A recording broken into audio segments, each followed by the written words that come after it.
নমস্কাৰ জোনাক এডুকেশ্যনলৈ আপোনালোক সকলোকে স্বাগতম জনালো আসাম ডাইৰেক্ট ৰিক্ৰুটমেণ্টৰ সিলেবাছৰ লগত সংগতি ৰাখি এটা মক টেষ্টৰ সিৰিজ প্ৰস্তুত কৰিছো আৰু আজি আপোনালোকলৈ প্ৰথম খণ্ডটো আগবঢ়াইছো আজিৰ এই খণ্ডটোত কাৰেণ্ট এফেয়াৰৰ বিভিন্ন প্ৰশ্ন উত্তৰসমূহ সন্নিবিষ্ট কৰি ভিডিঅটো প্ৰস্তুত কৰিছো জোনাক এডুকেশ্যনত এই সম্বন্ধে বিভিন্ন ভিডিঅ আপলোড কৰা আছে যদি আপোনালোকে আগৰ এই খণ্ডসমূহ চোৱা নাই তেন্তে ভিডিঅটোৰ ডেসক্ৰিপচনৰ পৰা এই খণ্ডসমূহ চাব পাৰিব প্ৰশ্নলৈ আহিছো কোৱেশ্চন নম্বৰ 1 কোনখন ৰাষ্ট্ৰই G7 2024 ৰ সন্মিলনৰ আয়োজন কৰিছে অৰ্থাৎ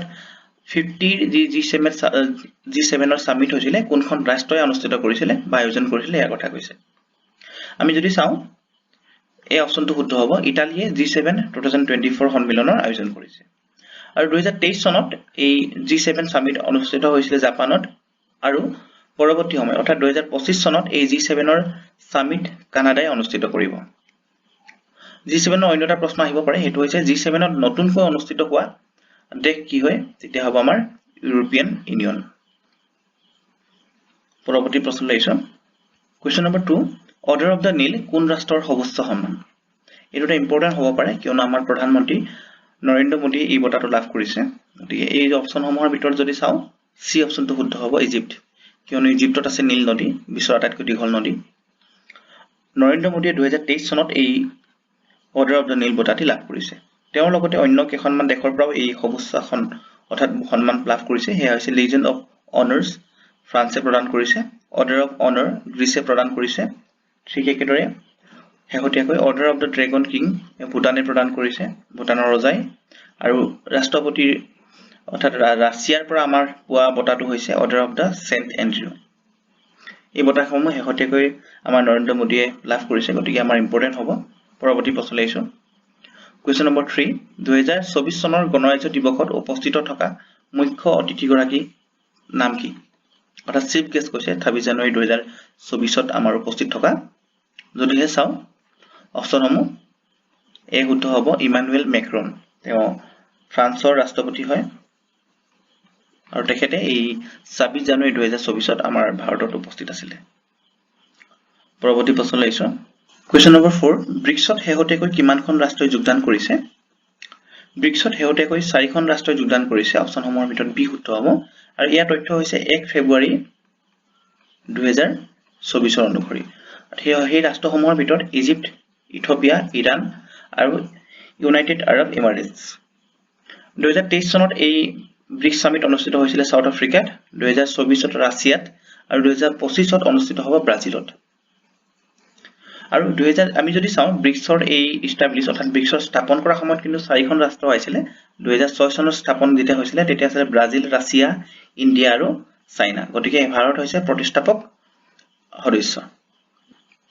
Question number 5 ইজৰাইল হামাস সংঘাতৰ অঞ্চলৰ পৰা ভাৰতীয় নাগৰিকক উভতাই আনিবৰ বাবে কোনটো অপাৰেচন আৰম্ভ কৰিছিল এই অপচনসমূহৰ ভিতৰত এই অপচনটো শুদ্ধ হ'ব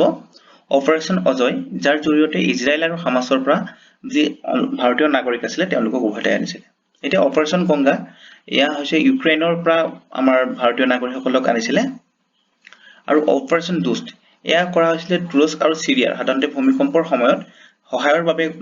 যি অপাৰেচন কৰিছিল হেয়া হৈছে অপাৰেচন দুষ্ট আৰু ঠিক একেদৰে কাবৰিত হৈছে আমাৰ সুদানৰ পৰা এই ভাৰতীয়সকলক উভতাই অনাৰ এটা অপাৰেচন আছিল পৰৱৰ্তী প্ৰশ্নলৈ আহিছো Question number 6 2024 চনৰ বিশ্ব ধৰিত্ৰী দিৱসৰ মুখ্য বিষয়বস্তু কি অৰ্থাৎ ওয়াৰ্ল্ড আৰ্ট ডে 2024 থিম কি কৈ সুধিছে আমি যদি অপচন চাও এই অপচনটো শুদ্ধ হ'ব প্লেনেট ভাৰ্চেছ প্লাষ্টিক্স এয়া হৈছে 2024 চনৰ থিম আৰু যদি কেতিয়াবা 2023 চনৰ হলে তেতিয়া হ'ব ইনভেষ্ট ইন আৱাৰ প্লেনেট হ'ব এতিয়া যদি চাও বিশ্ব ধৰিত্ৰী দিৱসৰ লগত আমাৰ অন্যটা বিষয় জড়িত হৈ আছে হেয়া হৈছে আৰ্থ আৱাৰ অৰ্থাৎ পৃথিৱী ঘণ্টা লগত জড়িত সময়সমূহ হৈছে 8:30 ৰ পৰা সন্ধিয়া 8:30 ৰ পৰা 9:30 এই সময়খিনি সাধাৰণতে আৰ্থ আৱাৰ বুলি কোৱা হয় আৰু এই আৰ্থ আৱাৰ অনুষ্ঠিত কৰা হয় মাৰ্চ মাহৰ একেবাৰে শেষৰটো শনিবাৰে এটো এটা ইম্পৰ্টেন্ট হ'ব পাৰে আৰু এই আৰ্থ আৱাৰ্স অৰ্থাৎ পৃথিৱী ঘণ্টা অনুষ্ঠিত কৰে ওয়াৰ্ল্ড লাইফ ফাণ্ডে পৰৱৰ্তী প্ৰশ্ন লৈছো Question number 7 স্বাস্থ্য অধিকাৰ প্ৰণয়ন কৰা ভাৰতৰ প্ৰথমখন ৰাজ্যৰ নাম কি স্বাস্থ্যৰ অধিকাৰ অৰ্থাৎ ৰাইট টু হেল্থ এক্ট 2022 চনত অনুষ্ঠিত কৰিছে আৰু এই ৰাজ্যখন হৈছে অপচনসমূহৰ ভিতৰত বি ৰাজস্থান পৰৱৰ্তী প্ৰশ্নলৈ আহিছোঁ কুৱেশ্যন নম্বৰ 8 ভাৰতৰ কোন ৰাজ্যত গজ উৎসৱ 2023 উদযাপন কৰা হৈছিল গজ উৎসৱ মানে হাতী উৎসৱ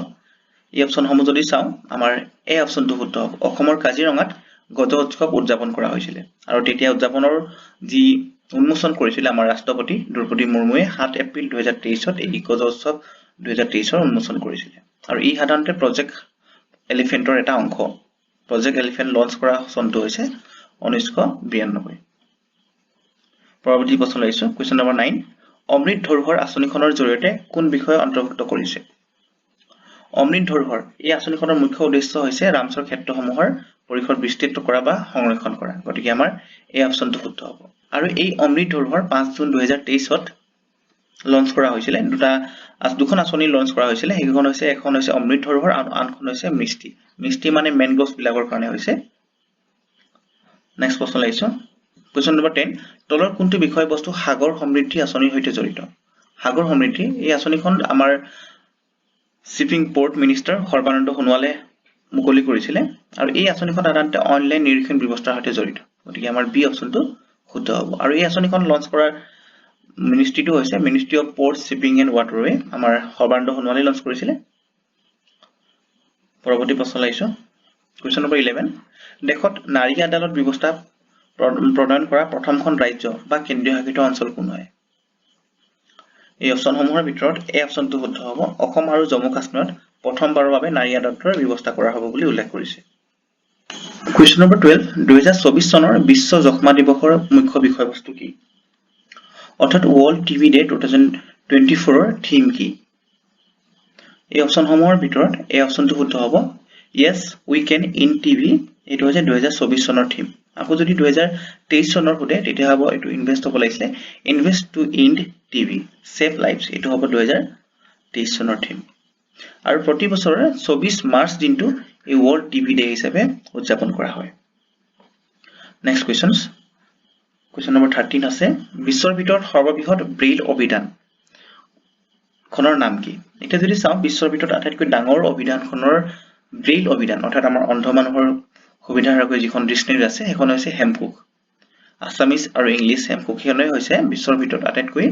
সৰ্ববৃহৎ ব্ৰেইল অভিধান মনত ৰাখিব এইটো ব্ৰেইল কোৱা হৈছে পৰৱৰ্তী প্ৰশ্নলৈ আহিছোঁ কুৱেশ্যন নম্বৰ 14 তলত কোনখন ঠাই বিশ্ব ঐতিহ্য ক্ষেত্ৰ নহয় শান্তি নিকেতন পশ্চিম বংগৰ এক বিশ্ব ঐতিহ্য ক্ষেত্ৰ আৰু চৰাইদেউ মৈদাম সুন্দৰবন ৰাষ্ট্ৰীয় উদ্যান এই গোটেইকেইখন হৈছে আমাৰ বিশ্ব ঐতিহ্য ক্ষেত্ৰ কিন্তু ডিব্ৰু ছৈখোৱা ৰাষ্ট্ৰীয় উদ্যান বৰ্তমানলৈকে বিশ্ব ঐতিহ্য ক্ষেত্ৰ হিচাপে ঘোষণা কৰা নাই গতিকে আমাৰ ডি অপশ্যনটো শুদ্ধ হ'ব পৰৱৰ্তী প্ৰশ্নলৈ আহিছোঁ কুৱেশ্যন নম্বৰ 15